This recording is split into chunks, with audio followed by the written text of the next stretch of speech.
At the dawn of the 1940s, Paris is a city of glamour, style, and culture. Yet as war breaks out across Europe, Nazi forces overpower the French defenses, and Parisians soon find their city overrun by the enemy. When the Germans invade France and defeat the French army so quickly, they've got all of France at their feet. A lot of people were very worried when the Germans arrived. People were scared. People didn't know exactly what was going to happen. And while the occupants of Paris struggle to adapt to this hostile environment, a serial killer uses the chaos to his own advantage. Posing as an undercover ally, he preys on those most desperate to flee persecution under the Nazi regime. It was a very cleverly, cunningly put together plan.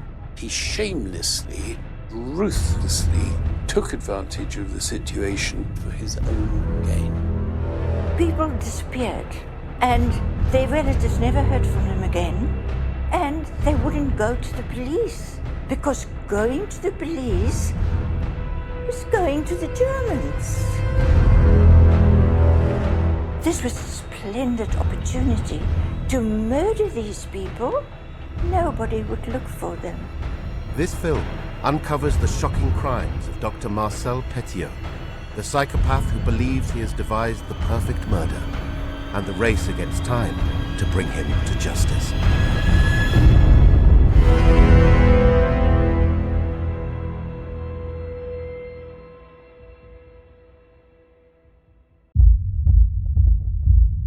France, 1940. Only 20 years since it had been the central battleground of the First World War, the nation is under threat once again. Following Germany's invasion of Poland, Hitler's Nazi forces have stormed through Denmark, Norway, and Belgium, and now begin their offensive against France itself. And although the nation has bolstered its military and strengthened its defenses since the last conflict, the ferocity of the Nazis' assault on the country's northern border is relentless. It came as a huge surprise. Within 5 weeks, the French army was completely obliterated. France was in a state of panic and chaos. You had 10 million people fleeing from the north to the south. This was the largest number of people moving in one go since the Bible. There was no communication. You couldn't phone anybody, you couldn't send letters. So France was really, really on its knees. With whole towns and villages devastated by the onslaught, the nation's government quickly falls apart. And this chaos provides an opportunity for an aging icon of France's past, Marshal Philippe Pétain. The Prime Minister resigned and was replaced by Marcel Peto, who was this huge war leader from the First World War, a total hero of France.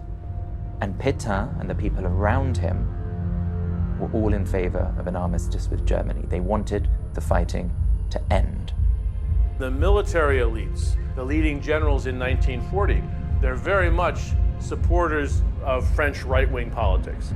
For people like Marcel Pétain, the great hero of World War I, who's going to step up as the new premier and then cut this deal with the Germans, they see this as being possibly a positive development. That the Germans are importing this very disciplined Nazi system, and France will adopt its own version of the Nazi system, join its place in what Hitler's calling the New Order, and then France will be rebuilt under German tutelage. And Pétain sees this as a positive thing. And although this feeling is not widely shared among the French people themselves, on June 22nd, Pétain and France's military leaders meet with Hitler and formally surrender. As the Nazi occupation begins, the nation is immediately divided in two, with the German military controlling the north of the country and a free zone established in the south, known as Vichy France, left under the command of Marshal Pétain. Here, he instantly falls into step with Hitler's master plan and establishes the French state, an authoritarian regime operating out of the small spa town of Vichy. The country's capital, Paris, however, is under the Nazis' command, and within days of the invasion, its landscape is radically transformed. The tricolor, the French national flag, was banned and replaced by the swastika. Paris was moved on to German time. You had Germans everywhere, German soldiers, but also auxiliary staff, particularly in the center and particularly around tourist sites. You had black and white signposts to help the Germans find their way around Paris. The Germans were everywhere. It was utter humiliation to the French. The French are very proud people, and to suddenly have your country taken over and be powerless in your own land and have despots reveling in the joys of your city was absolutely, horrifying to the French people. And Parisians are quickly cast into an uncertain, paranoid world, no longer able to distinguish between allies and enemies. French society is just utterly divided. There's no freedom of the press, there's no freedom of speech, everything's very heavily censored. People have to be very careful what they say. Because remember, not only are the Germans there in control, but they enlist this huge apparatus of collaborationists, as distinct from collaborators. Collaborators were just people that said, I'm going to go along to get along. The collaborationists were people who said, I'm going to make my future with the Germans. I'm going to hitch my wagon to the Nazi wagon. So you're not only just dodging Germans, you're dodging a lot of French bureaucrats and policemen employed by the Germans who are as keen as the Germans to get you. But some remain defiant. Despite the risks, French patriots form the Resistance, an underground army that fights from the shadows to subvert German rule and aid the Allied war effort. Resistance is small at first, and people are uncertain what resistance is going to be. So lots of early resistors don't necessarily regard violence as part of what they're going to do. There is a resistance in Paris, and there are lots of different kinds of resistance. So you have a resistance revolving around intelligence, a resistance revolving around escape networks, a resistance revolving around provision of information and publication. Resistance was something few people gravitated towards early on, but of course, as the occupation went on, as people were able to see the kind of conditions that were affecting everyday life, more and more people decided to take a stand. As the resistance expands, the Nazis and the French state tighten their grip on the nation, imprisoning or executing anyone with links to this underground army. And while this further intensifies the climate of fear and distrust, in Paris, the hostile environment creates the perfect hunting ground for a ruthless serial killer. And his presence goes undetected by the authorities until 1944, when a shocking discovery is made at the home of Dr. Marcel Peto. In early March 1944, dirty, foul-smelling, greasy smoke was coming out of the chimney of a house on the Rue Le Sueur in the 16th arrondissement in Paris. And it continued for a couple of days, and on March 11th, the weather conditions were such that the smoke was bottled into the street and was really annoying all of the neighbors. After 5 days, this one couple couldn't take the stink anymore. She was vomiting, they were ill, so he called the police.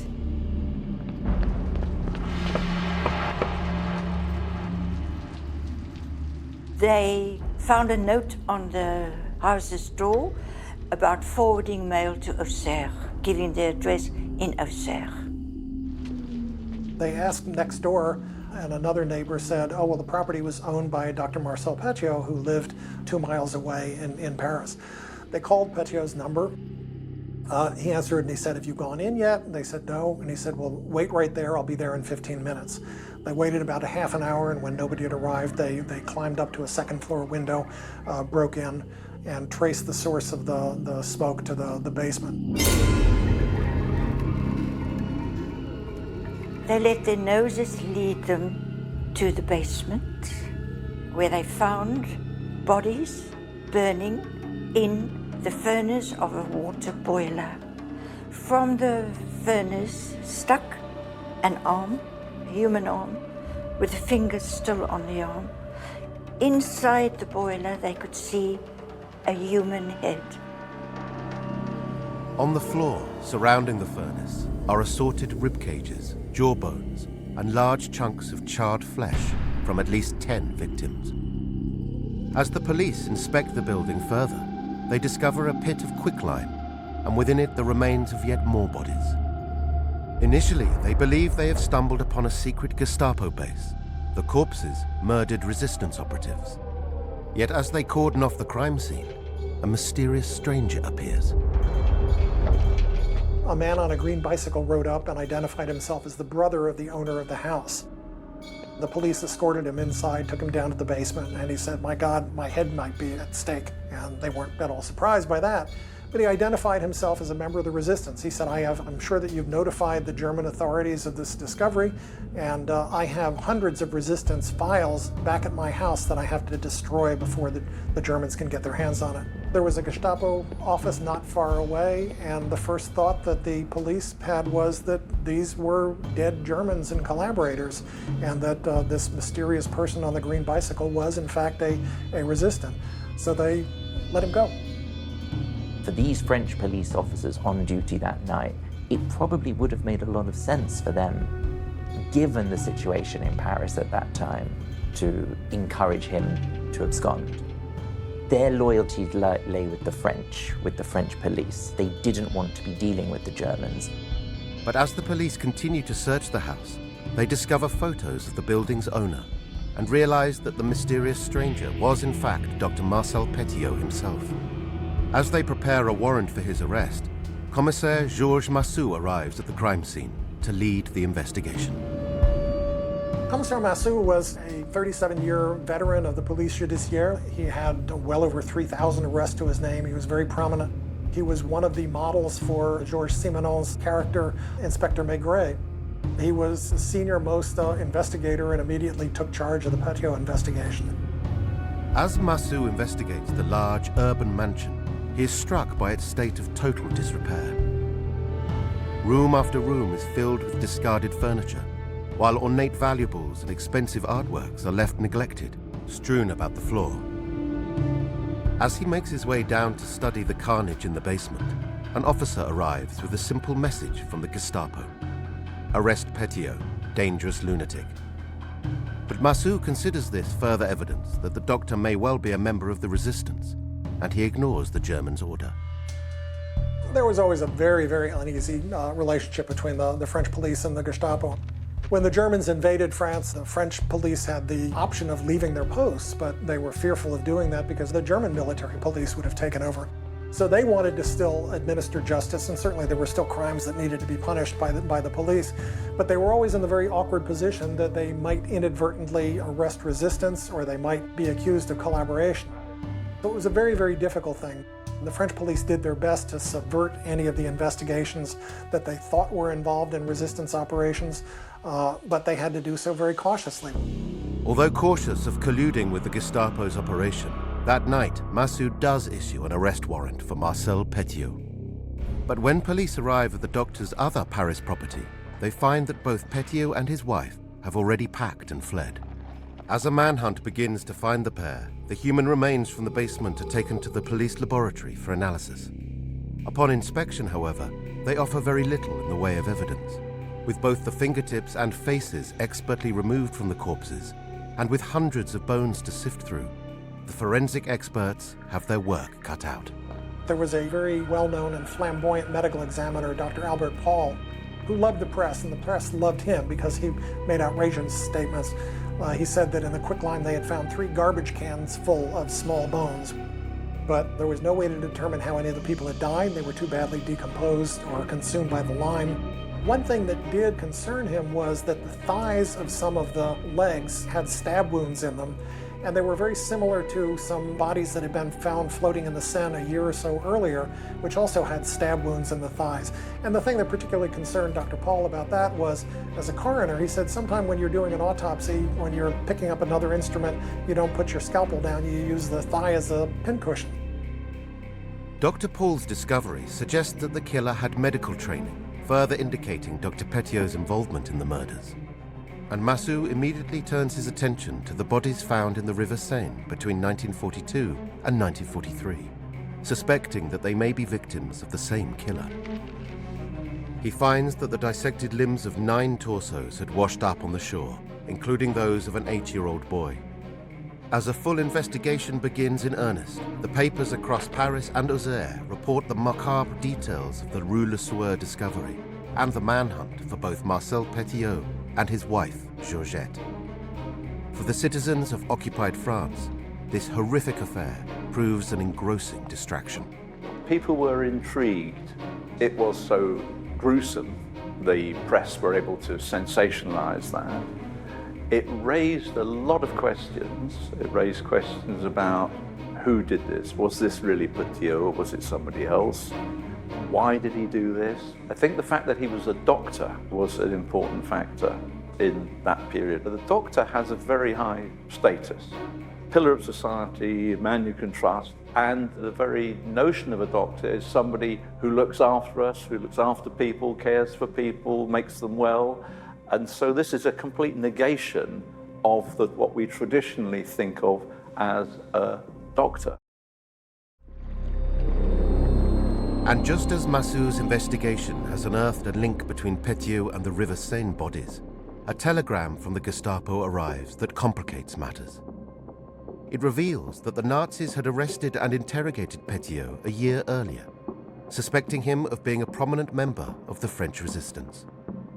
This again suggests that the doctor is an underground operative. Yet a witness soon emerges to paint a far more disturbing picture of Peto's resistance activities. Well, a couple of days after the discovery of the bodies on the Rue Le Sueur, the business partner of a Jewish furrier named Joachim Gushinov came to Commissaire Massou and told him about the disappearance of Gushinov. Back in 1941, when the Germans were beginning to crack down more on Jews in Paris, Gushinov, who was treated by Peto as a physician, decided that he needed to escape from the country. So Peto told him that he could help him with that. He had an escape network. He was involved in the resistance organization. Peto told Gushinov that he would have to be vaccinated, he would do the vaccination, and then he would be taken across France to the Spanish border, into Spain, which was neutral, and then to a port in Africa to sail to Argentina. So Gushinov took $1.5 million worth of cash and silver and gold and diamonds and went with Peto and was never seen again. So the business partner, when he had heard about the discovery at the Rue Le Sueur, went to Commissaire Massou and told him this story, and all of a sudden it began to seem that, in fact, the bodies might be something even more sinister than they had originally expected, and that there might have been this escape network that, in fact, did not go to South America, but ended at the Rue Le Sueur. Checking the facts of this testimony, Massou discovers that the secret rendezvous where Peto met Gushinov was on the Rue Pergolese, a street that intersects the Rue Le Sueur. In the coming days, the investigation uncovers more and more details about Peto's escape network, and it becomes apparent that Gushinov was not the only desperate Parisian to look to the doctor for safe passage out of occupied France. People came, they phoned, they said, so-and-so had left, a friend of mine. She was going to go to a doctor to help her escape. I think it could be Dr. Peto. So they had a list of people who they knew had been in contact with Peto and who had disappeared. As the investigation identifies countless potential victims, Massou realizes that he is dealing with a devious, ruthless serial killer, and his hunt for Marcel Peto now intensifies. Using the forwarding address found at the Rue Le Sueur house as a guide, Massou sends his men to Auxerre, a town 100 miles south of Paris, where Peto grew up. Speaking with the locals, the officers piece together a disturbing picture of the doctor's early life. His parents were postal workers, whose busy schedule forced them to send the young Marcel to live with his elderly aunt and her maid periodically from the age of 2. With his father often absent from his life and with few friends as he grew up, Peto was a lonely, unstable child. I think we can certainly see signs of a troubled mind from very early on. He shows signs of being very clever, but also signs of all the origins that one might expect in someone who is going to become a full-blown psychopath in later life. A psychopath is somebody who doesn't have the same emotional responses to situations that most of us would. A psychopath is often described as lacking remorse, lacking empathy. And usually this fits with something that we call an instrumental use of other people. So a psychopath is willing to use other people to get what they want and not show any guilt, remorse or empathy with the people that they're using. People for them become a means to an end. And we know that those kind of traits, usually exhibited in terms of cruelty to other people, cruelty to animals, delinquent behaviour, bullying, can be seen in kids as young as 7 or 9 years old. He impaled birds and insects on knitting needles. He stuck pins into the eyes of the little birds. He locked them into boxes, shoe boxes, and he didn't feed them. So he could sit watching them die of hunger. As he is enrolled into the school system, despite being a brilliant pupil, Petio's behavior becomes increasingly disruptive and dangerous. He behaved very badly in class. One day he went into the classroom with a gun, which he had taken from his father, and he fired bullets into the ceiling. His father thought it was rather funny. And he told his father that he did so because he wanted to brighten up a dull lesson. Marcel Peto is certainly a psychopath. He fulfills probably the majority of the criteria on the psychopathy checklist. When we think about why people become psychopaths, usually we think of it as an interaction between people's genetic heritage, the sort of the traits and the genotype that they've grown up with, and also the kind of environment that they exhibit those in. So I think in Petio's case, he has quite an invalidating early environment. His parents palm him off with 2 local spinsters when he's quite young. He seems to struggle to engage with his father. However, I think because there's evidence of cruelty to animals from quite a young age, because of the bullying, the difficulties in school, I think it's probably fair to say that there's a mix of both genetic and environmental influences in the mix, that somebody else going through those same experiences that Peto did wouldn't necessarily have developed into a psychopath in the same way and become what is, I think, by most modern definitions, quite a sort of a high-level psychopath in Petio's case. But outside of his disciplinary record, Peto is a highly gifted pupil, and he develops a genuine interest in medicine. Within a year of his graduation, the First World War erupts. With France its central battleground, he enlists in the hope of becoming a medic. His stay on the front line is short-lived, however. Transferred to a psychiatric unit following a nervous breakdown, here doctors decide that he should be kept under constant observation. Military psychiatrists examined him, and they found him insane. I have absolutely no confidence that that wasn't a full-blown act so that he could get back from the front and be nannied and nursed. Psychopaths can be so very, very convincing and know exactly what to say and do to obtain their objectives.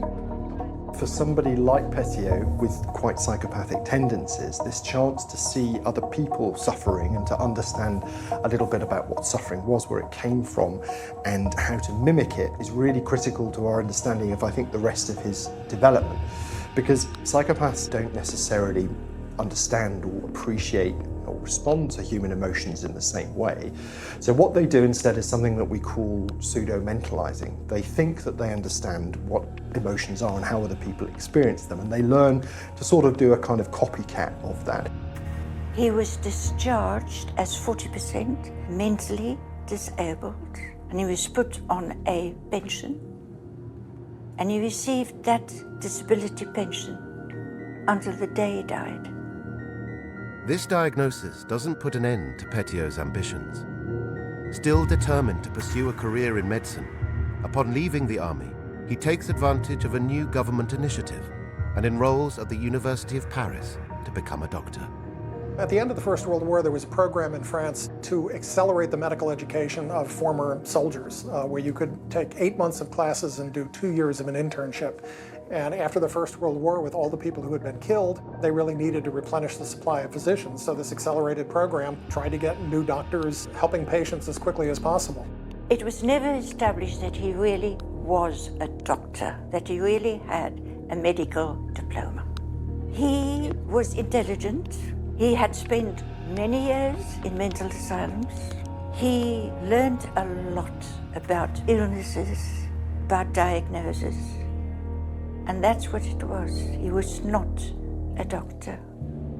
In 1922, following his rapid graduation, the newly qualified Dr. Marcel Peto travels to the small rural town of Villeneuve-sur-Yonne and establishes a medical practice.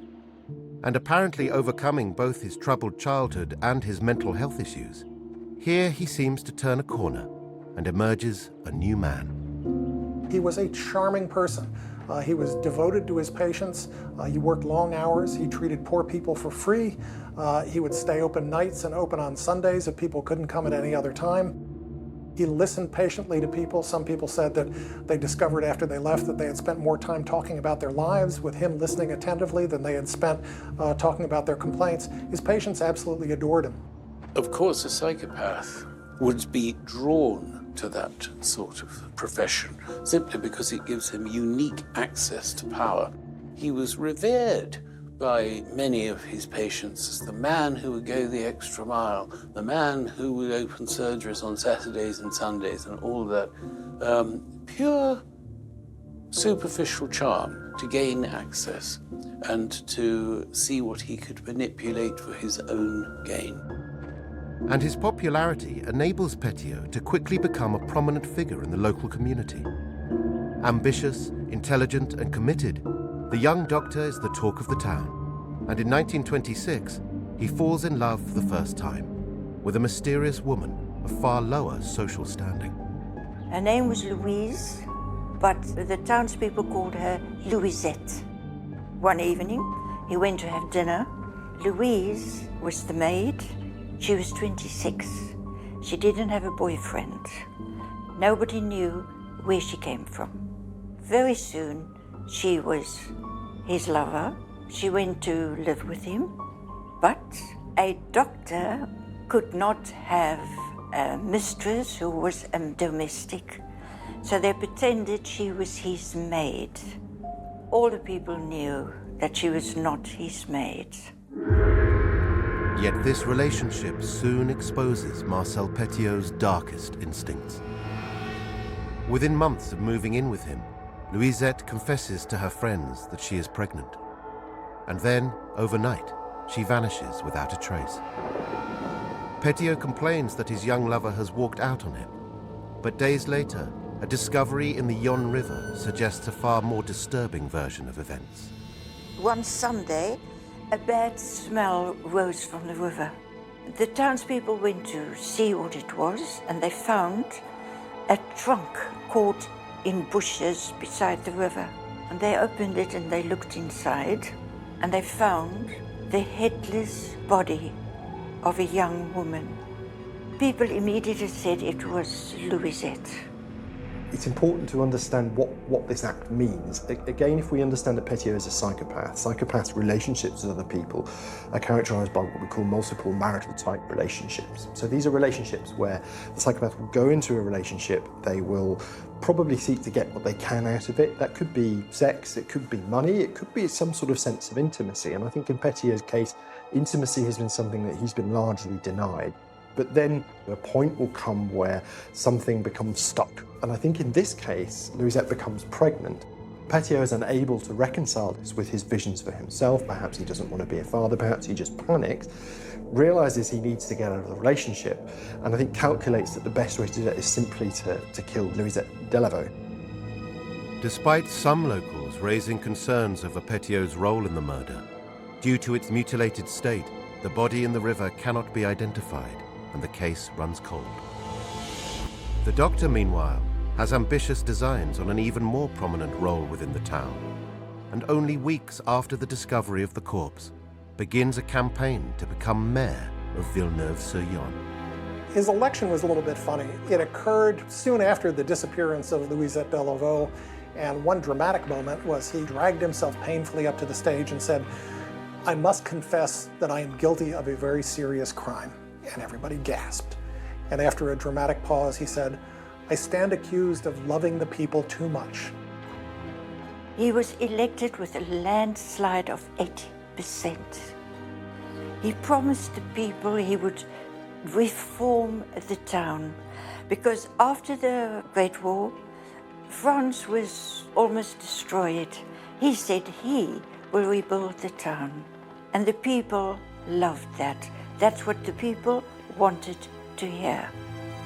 Having now risen to the very top of the local community, in 1927, Petiot meets a new partner, Georgette, the daughter of a wealthy and influential landowner, and the couple marry soon after. Yet in his new role as mayor, Petiot quickly begins to abuse his power, and over time, his kindly reputation unravels. There were still people in the town who supported him, who still thought he was wonderful, but not from the people who worked with him. He was dictatorial, and they suspected that he was stealing from the coffers. They called in an auditor. The auditor found that he had signed contracts with contractors who nobody had ever heard of. He paid a huge amount of the town hall's money over to them for work which had never been done, for equipment the town hall had never received. In 1930, however, a far more serious crime is discovered on a cold winter evening when firemen are called to the local dairy. Smoke was pouring from the dairy complex. They found the dairy owner's house was on fire. On the kitchen floor lay the dairy owner's wife. Her head was bashed in. She had obviously been murdered. Upon investigation, the police discover that the property has been burgled, and rumors quickly circulate that the new mayor has been having an affair with Henriette de Beauve, the murdered woman. And Petiot had, in fact, been present on the night of the discovery. When the firemen were putting out the fire, Dr. and Mrs. Petiot drove by in their car. They slowed down and looked, and then continued on to go to a movie.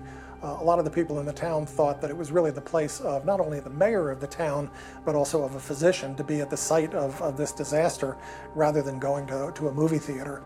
There was one townsman, a Monsieur Fisco, I believe, who said that he thought he had seen Petiot near the dairy at the time of the crime. Unfortunately, Mr. Fisco had rheumatism, and he went to his doctor, Dr. Petiot, who said that he had a wonderful new treatment for rheumatism and gave him an injection. 3 hours later, Mr. Fisco was dead. With no other witnesses to tie him to the murder, Petiot once again avoids arrest. Yet when, soon after, he is found guilty of fraud and embezzlement, he is thrown out of office, his reputation in ruins. His career in Villeneuve-sur-Yonne had just come to an end. He had lost his position as mayor. He had been dismissed as a councillor. Public opinion was turning against him. He was a suspect despite the lack of evidence in the murder, in 2 murders. So it was a good time to get out of town. And I think also he just had larger ambitions than a small town in the provinces. So the obvious thing was to move to Paris. In Paris, joined by his wife and infant son, Petiot sets himself up with a small urban medical practice and looks to quickly revive his career and attract new clients. In Paris, he had a leaflet printed, which he delivered himself, and he left it with pharmacists in nightclubs, in bars, and in brothels. He claimed he could cure gonorrhea. He claimed he had a method of painless childbirth, and he claimed he could cure cancer. So the patients poured in. Despite his outlandish claims, over the next 7 years, Petiot remains on his best behavior, determined to make an impression in Parisian society. But in May 1940, everything changes. Hitler's war machine storms into France and overwhelms the Allied forces, and the French government quickly flees Paris. A mass exodus follows, the residents of the city desperate to avoid the enemy at their gates. When Nazi battalions march down the streets of Paris in June, they enter a ghost town, its inhabitants scattered across the countryside. Yet, ever defiant, Petiot himself remains in his apartment with his wife and their young son. The Parisians fled Paris. Petiot stood at his window and he was appalled at their behavior.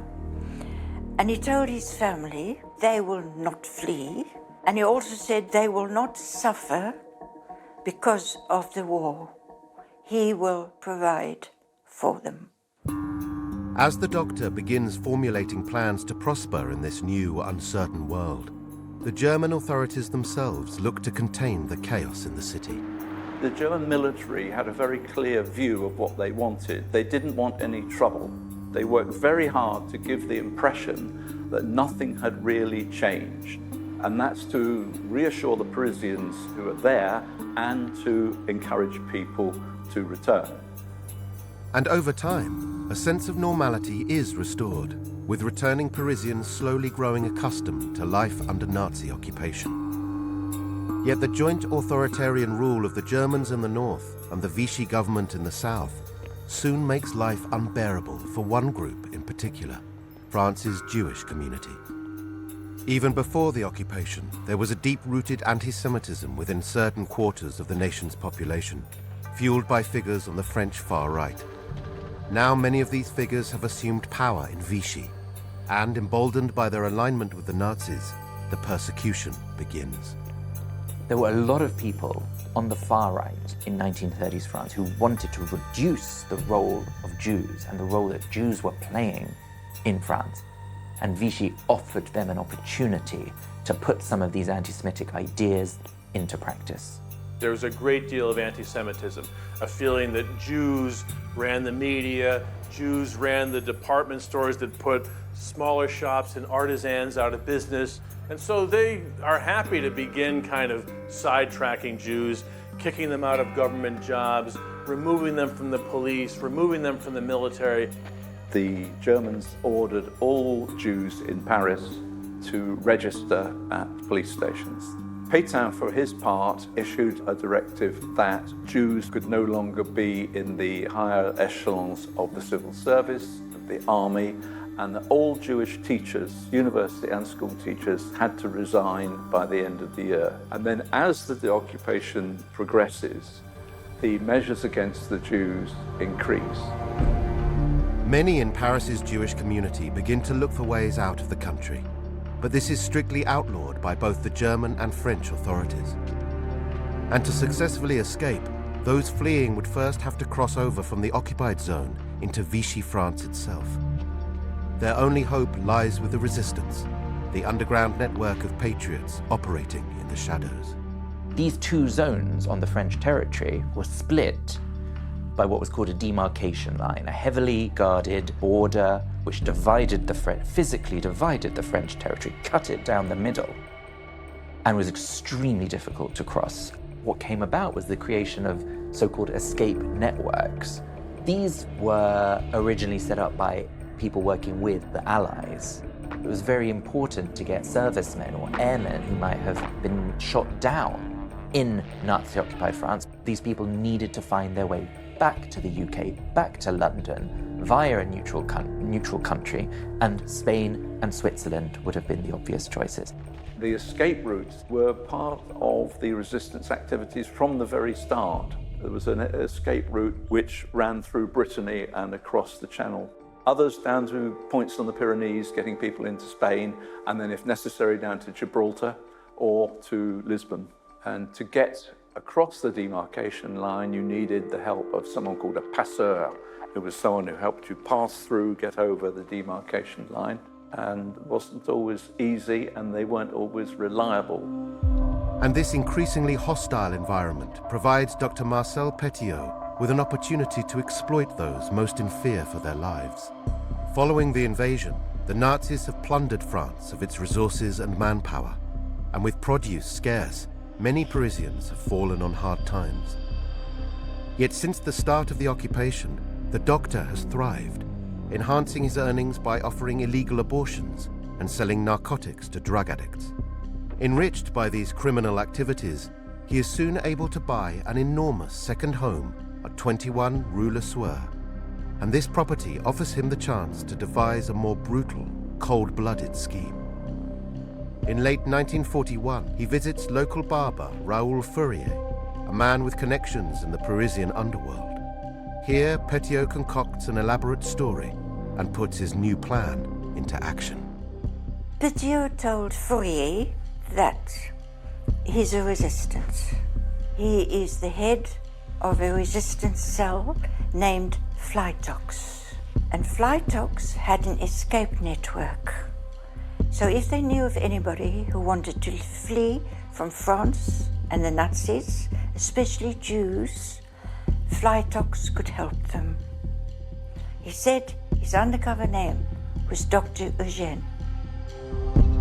Taken in by this tall tale, Fourier doesn't notice Petiot's simple methods in concocting the story.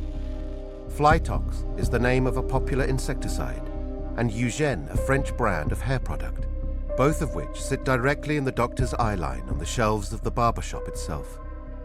Instead, Fourier is fascinated by the deal Petiot is offering. For a minimum of 25,000 francs, he will provide false papers and vaccinations and take the escapees to a safe house where they will be met by a people smuggler.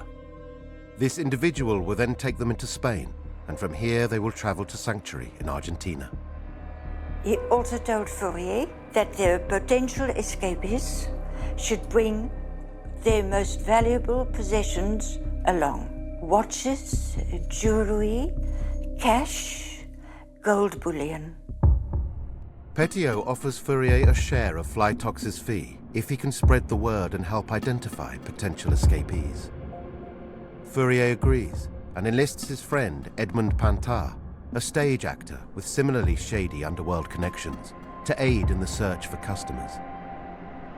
Within weeks, the pair provide Petiot with his first set of exiles, a gang of French criminals who have fallen foul of the Nazis.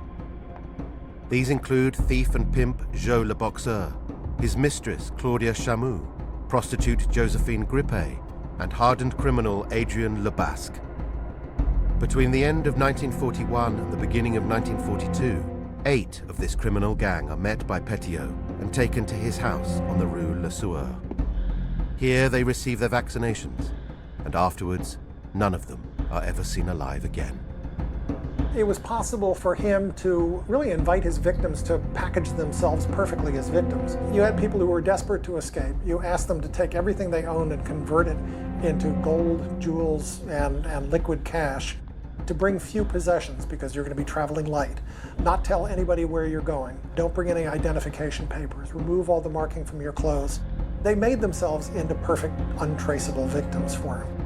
In an occupied city in which the Nazis were already imprisoning and executing Jews, criminals, and partisans, those apparently departing to Argentina through Petiot are never reported missing.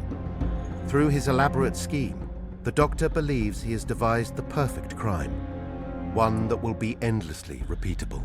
He's a very successful, charismatic con man, and he convinces a lot of people. And he tells people what they want to hear, which is always what a good con man will do. He'll find out what you want to hear and then tell you. And they're not just anybody that he's fooling. I mean, some of the people who he's fooling were tough gangsters. Joe the Boxer, Adrien the Basque. And if you're fooling people like that, that's pretty skillful. One of the things that people maybe misunderstand a bit about psychopaths is how easily grifting comes to them, how easily they can find scams that people will be taken in by.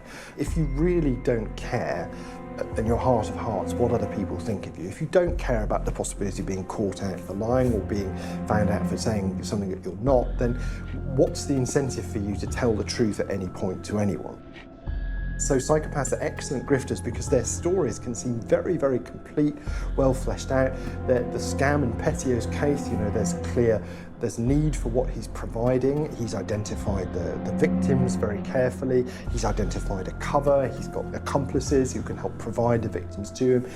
People who come to a psychopathic doctor seeking something that only he can provide, and they're desperate and emotional and grateful, that probably marks them out as quite weak in his eyes, and therefore makes it easy for him to justify disposing of them in such a sort of callous and horrific way. And just as Petiot's murder network is set in motion, the Nazis' own war crimes intensify on a far larger scale. At the Wannsee Conference in January 1942, the final solution is formally announced, a program to systematically exterminate Europe's Jewish population. As the Germans begin the construction of death camps in the east, they look to the Vichy government for help in deporting Jews out of France. On the condition that their power in the southern zone remains absolute, Pétain's government agrees to arrest and detain foreign Jews, transfer them to a Paris concentration camp, Drancy, and then send them to their deaths in Auschwitz. The first major roundup takes place in Paris on June 16, 1942, in which thousands of Jews are detained at the Winter Velodrome. These men, women, and children are captured not by Nazi soldiers, but by the French police. The Vichyites are enlisted in removing the Jews of France, and to this day it's a source of great controversy. The relative ease with which the Vichyites surrendered the Jews of France to the gas chambers. Times had changed for Jews in France, for foreign Jews, people who had fled from their old countries, from Germany, from Poland, from wherever, thinking that France, the land of the Enlightenment, would protect them. And suddenly, they're seeing that it wasn't going to protect them. 13,152 Jewish people were taken in one fell swoop. So it didn't take long, therefore, given how many thousands of policemen were in Paris on the 16th of July, knocking on doors. The fact that there was so much chaos, the fact that busloads of Jewish families were being transported to the Veldiv Stadium. Parisians knew what was going on. They saw, they heard. The concierges knew what had happened to the families in their building. Any Jew who hadn't been taken at that point was terrified that they would be next. And this leads many Jews with the necessary contacts and financial means to frantically attempt to evacuate Paris. And one family who do have the money to flee are the Knellers, a German couple with a young son. Kurt and Margaret Kneller were German Jews who had left Germany in 1933 when Hitler came to power. On the first day of the roundup at the Velodrome d'Hiver, the Gestapo came to the Knellers' apartment. Fortunately, they weren't at home at the time. Unfortunately, they decided to escape using Dr. Petio's escape network. The Knellers were German Jews, Kurt, Greta, and little René. On that day of the roundup, they went to a friend who was not Jewish. They went to hide with her. They then told her that a very kind doctor, a saint of a man, is going to help them to escape France. They were never seen again. However, a couple of weeks later, parts of bodies were found floating in the Seine, which included a man's head, parts of a woman's body, and the vertically sectioned body of an 8-year-old boy.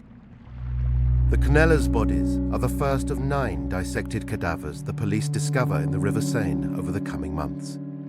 Throughout 1942, more and more desperate Jews come to the doctor for help through his unwitting accomplices, the barber Raoul Fourier and the actor Edmund Pantar. And they all meet a similar end. These include Lena Wolf, her husband Maurice and sister-in-law Rachel, Dr. Paul Braunberger, and Gilbert Basch and 5 members of his extended family. As Petiot murders, dissects and dispatches victim after victim, the press will later claim that this killing spree is motivated by a vicious bloodlust. For the doctor, however, these horrific murders are simply a means to an end. There is a common misconception that psychopaths are necessarily sadists as well, but it's not the case at all. However, there does, I think with anyone who commits violent acts, that there always has to be something driving that. It could be survival, it could be sadism, it could be a paraphilia, for example. And I think it's actually quite hard for us to conceive of somebody who simply kills because it's an efficient way of getting money, or because it's carrying out the end of a scam. And I think Petiot then becomes a sort of slightly odd character because the killings are very, very efficient. They're painless, they uses cyanide, which I think is probably one of the more expensive and potent ways of killing people at that point. He knows how he's going to dispose of the bodies. It's funny, it has sort of echoes of Nazi Germany in the way in which this sort of very psychopathic organisation simply destroys human life in order to advance a particular ideal. Petiot has maybe a sort of slightly earthier human drive that he seems to want money, although it's not clear what he ever does with that. So I don't think there's any evidence that Petiot is a sadist at all. In fact, the clinical nature of his killing is quite striking, and maybe one of the more disturbing aspects of the case, actually. But in April 1943, just as Petiot is lining up more victims to invite to his slaughterhouse, convinced that his scheme is undetectable, the escape network is discovered by the authorities. Yet not by the French police officers investigating the body parts washing up on the banks of the Seine, but by the Gestapo. And the Nazis are not hunting a murderer, but instead take Petiot's cover story at face value. An informant told the Germans that there was an escape organization out of a barbershop, and there was a mysterious doctor who they hadn't been able to identify who was really responsible for it. So the Gestapo went to the barbershop, they arrested Fourier and Pantard. They tortured these two. They very quickly gave Dr. Eugene's real name, his address, and even his telephone number. And like that, the murder network is shut down. Petiot is dragged into Frayne prison and subjected to a brutal interrogation by Gestapo commissaire Robert Jodtkum. Yet rather than come clean and explain his criminal scheme, in which he had been murdering the same people the Nazis themselves were hunting, the doctor sticks to his cover story and suffers for months at the hands of his captors. They tortured him for 8 months. They beat him, they filed his teeth, they compressed his head in iron bands, trying to find out more about the escape network. Genuine resistants who were in prison with him said that he was the bravest person they had ever seen, that he taunted the Germans, he ridiculed them, he laughed at them. They were in awe of his courage and dedication, and they believed that he was genuinely a resistant and fearless. It's interesting why, when he's captured by the Gestapo, that Petiot holds to the line that he's a resistance fighter, and that he has a network that he's pursuing. Even when doing so, would likely have saved him from torture by the Gestapo. You know, he's risking quite a severe end if the Gestapo think that he is really a resistance fighter. But I think the Gestapo take the wrong angle here, not that they would necessarily have known that by torturing him, because you can't really punish a psychopath for their behaviour. It doesn't really work like that. So torturing isn't going to encourage Petiot to do anything different, because psychopaths don't respond to punishment. It's not something that they really have the capacity to do in their brains. Despite his refusal to cooperate, in January 1944, the Gestapo surprisingly releases Marcel Petiot, planning to monitor the doctor further on the outside. Yet fearful that his actual crimes will be discovered by the Germans, and with decomposing bodies still littering the floor of his Rue Le Sueur basement, Petiot returns to dispose of the evidence. He calls his brother, Maurice, in Auxerre, and has him deliver 400 kilos of quicklime, then fires up his furnace and begins incinerating the remains. Yet rather than oversee the entire process, he leaves the property, the flesh still burning in the basement. He let the furnace burn. Why? Why did he do that? He seemed to have planned everything else so well. Why was he so stupid doing that? It really feels like, and this is actually quite typical of a psychopath, he sort of lost interest in that part of it. He's left with these corpses. What does he do with them? So he creates this sort of quasi-industrial place where he can burn them and then dissolve the bodies in quicklime as quickly as possible. But it sounds like it's messier and less straightforward than he bargained for. And I think this is sort of the roots of his eventual capture, because he can't stop the filthy smoke coming out. He can't stop the smells of decomposition. So eventually, the suspicions are raised and he's found out. On March the 11th, 1944, the police are called to 21 Rue Le Sueur, and the fateful discovery is made. With Petiot and his wife nowhere to be found, Commissaire Georges Massou's manhunt gets underway. The note left on the door of the property leads them directly to the house of the doctor's brother, Maurice, in Auxerre, and within 3 days they track him down and arrest him. They also discover Petiot's wife, Georgette, at the Auxerre train station, and she too is brought in for questioning. But the doctor himself proves more elusive, and the police's search is soon disrupted as the Second World War enters a decisive new stage. On June 6th, D-Day occurs, when the Allies invade the beaches of Normandy, and France is transformed into a battleground once again. And with the tables now turning, the resistance suddenly gains an influx of volunteers looking to join their ranks.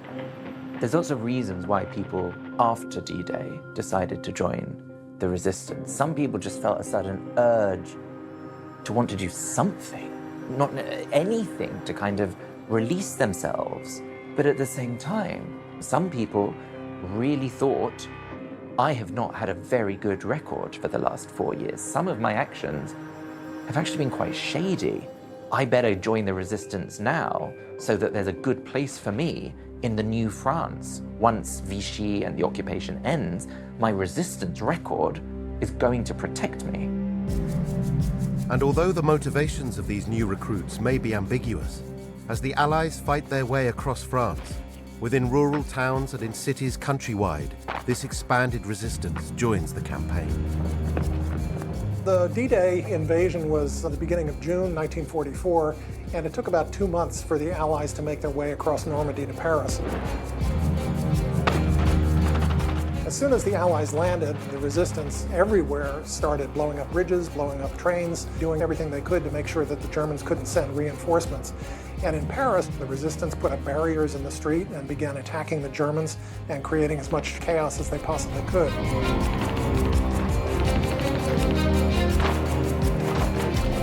The liberation of Paris is accomplished by the Americans, British, and Canadians advancing from the Normandy beaches. The French resistance, though, is important in securing the city from within. The existence of large and growing numbers of resistors, who now are emboldened to become resistors by the turning of the tide, leads to the rapid pacification of Paris and its preservation as one of the jewels of civilization.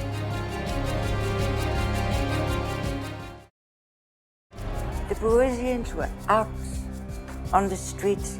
They were kissing the GIs and giving them flowers and roses. It was their liberation. Paris was free. The occupation was over. With victory comes an immediate regime change. The Vichy government of collaborationists is toppled, and power passes to General Charles de Gaulle. And his central aim is to unify the people of this fractured nation. At the liberation of France, it was really important for de Gaulle and for others at the top to make sure that France spoke with a single voice. And one of the ways it tried to do this was to say we were a nation of resistors. A handful, a minuscule number of people in France collaborated, but the rest of you, the rest of France, even if we weren't acting as resistors, we believed in the resistance. So this myth of the resistance, something which was created at the liberation by de Gaulle, this was very powerful. While celebrations break out across the city, there are some who are far less jubilant. For those who aided the Germans, there are brutal repercussions, as angry Parisians set up people's courts and begin serving out harsh street justice. To bring order to the city, the resistance transforms into the French Forces of the Interior, the FFI, and they help police the liberated streets. But again, with motivations to join often dubious, this voluntary army becomes the perfect hiding place for fugitives looking to escape their past. Everybody who just wanted to help and be patriotic joined the FFI, and collaborators joined the FFI to hide. Peto joined the FFI, and they made him a captain. Remarkably, undeterred by the extensive police operation that has been hunting him for months, Marcel Peto has never left Paris at all. Assuming a false identity, Captain Henri Valery, the doctor has remained one step ahead of the investigators pursuing him, and proving a master of disguise, even played a role in the liberation of Paris itself. Yet Commissaire Massu, the detective in charge of the manhunt, sees an opportunity in newly liberated France. With the press free once again, he leaks a phony news story to a reporter, one that falsely exposes Peto as a Nazi collaborator.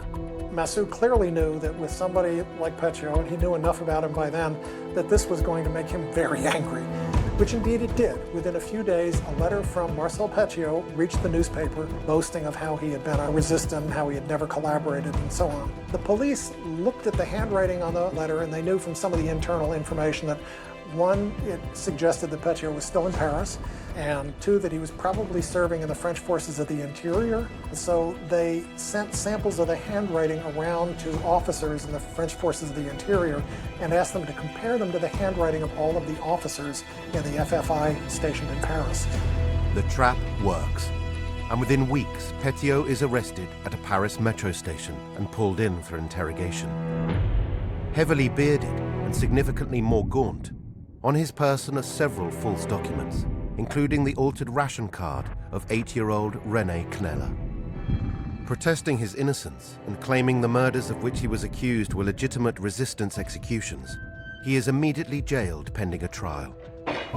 Here he waits for more than a year, the story disappearing from the headlines amidst the more substantial cases of high-level collaborators and Vichyites. Yet when he finally does go before a judge, the doctor comes to the forefront once again, pushing even the Nuremberg trials from the front pages.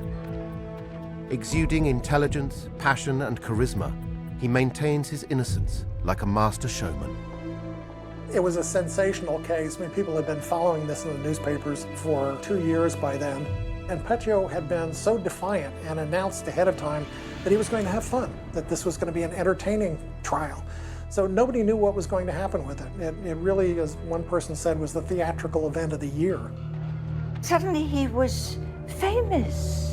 Infamous, yes, but to him he was famous.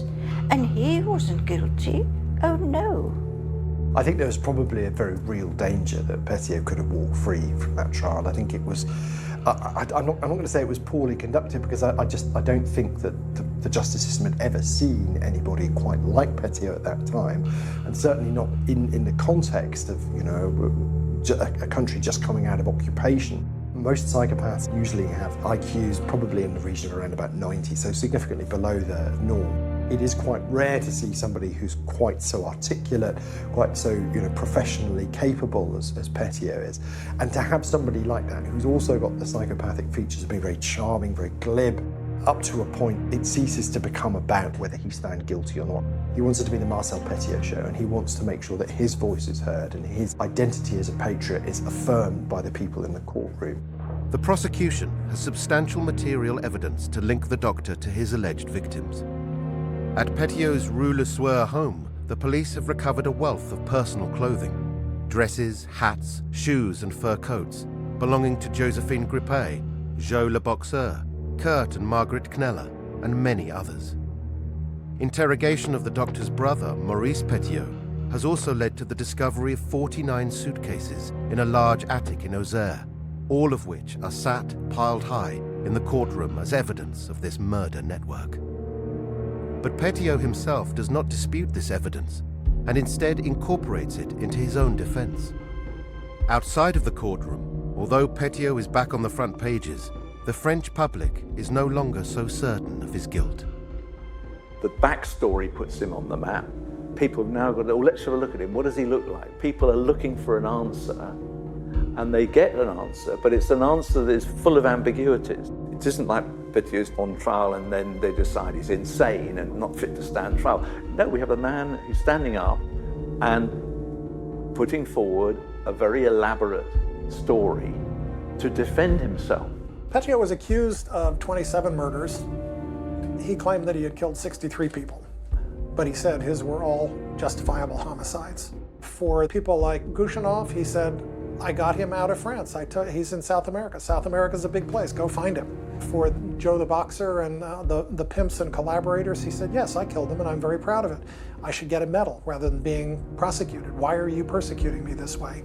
The ambiguity of Petiot's defense, there is an echo with the ambiguity of the moment, if you like.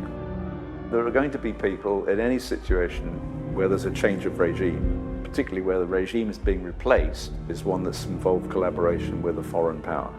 There's going to be a moment when people will say, actually, I'm going to pretend I was something else. I'm going to pretend I did things I didn't do, and I'm going to deny I did things that other people say I did do. Now, you're going to have that on a mass scale. People are going to tell themselves stories about what they did or didn't do. You have people who say they were in the resistance.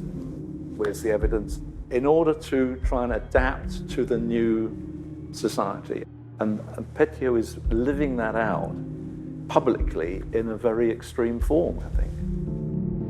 And Petiot latches on to these ambiguities to his own advantage, knowing that his claims of being a persecuted resistance hero will play well to his audience. A psychopath is particularly well poised to exploit those kind of things because of a trait that we call pathological lying. A pathological liar doesn't have really a sort of ground truth to what they're saying. There isn't really, I think in Petio's mind, a ground truth about whether or not he is a resistance fighter, whether or not he has been gassing the Gestapo collaborators, whether or not he is doing this for financial gains or not. It's all very murky, and because of that, he can simply emphasise the parts of which he wants to believe at any given time to any given responder, which means that you can't really catch a pathological liar out of a lie because they can always find another way around it. It simply is left to the beholder to try and find a point, which I think in Petio's trial they do find, where simply the lie just isn't convincing anymore because the weight of evidence goes against him. No matter how engrossing his performance, nor how inconclusive the case against him, as the trial draws to a close, the jury swiftly delivers a verdict of guilty. While his wife, brother, and unwitting accomplices Fourier and Pintard are exonerated, Petio is sentenced to death, still maintaining that he was acting only on orders as a genuine member of the resistance. On May 25, 1946, he is brought into the courtyard of Santé prison and awaits his execution. As he stands beside the guillotine, he addresses the witnesses and tells them, "Look away, this won't be pretty." After the blade comes down, a court official looks at his severed head and later reports that Petio was smiling. You only have to see right at the last, when he's facing the guillotine, and good riddance too, I might add, even that's a smiling affair. Turn away, this won't be pretty. It's psychopathic. With the war now over, and with the treacherous masterminds of the Vichy regime brought to justice, the years of occupation become an era many survivors choose to forget. And the unbelievable case of Dr. Marcel Peto is also confined to that same dark chapter in France's history. One of the nation's most prolific and cold-hearted serial killers, who may never have become so infamous were it not for the war itself. In a time of sort of tragedy and death, this was almost a footnote of tragedy and death, which is the funny thing. I think Petio will probably remain a unique case because it just required such a precise set of circumstances for somebody who was quite psychopathic, yes, but also quite prone to violence and had this very callous attitude to his fellow men and women that they were simply chaff under the wheels for him to advance his career and his financial standings. And I don't think that if that was to happen today, there would be anything like the space for him to get away with that for so long. It is totally grotesque what he did. He shamelessly, ruthlessly took advantage of the situation for his own gain. And it is marvelous that finally justice came to him. Would he have become a serial killer if the war had never happened? I don't think so. The war gave him a fantastic opportunity to enrich himself, and to enrich himself, he had to kill.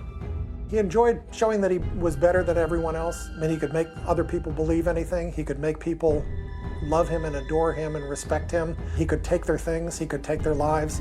Everybody else was at his disposal. He was the one who was in supreme control of everything. My question is, why wasn't he resistant? I mean, he was brave, he was intelligent, he was absolutely courageous and defiant of the Germans when they had him in a prison. If he had wanted money, Germans and collaborators probably had more money than some of the poor refugees that he in fact killed. If he just liked killing people, there were plenty of Germans and collaborators to kill. He would have genuinely been admired by people, so why did he not do that? And the only explanation that I can come up with is that he only would have been fooling half the people. Whereas this way, he was fooling everybody.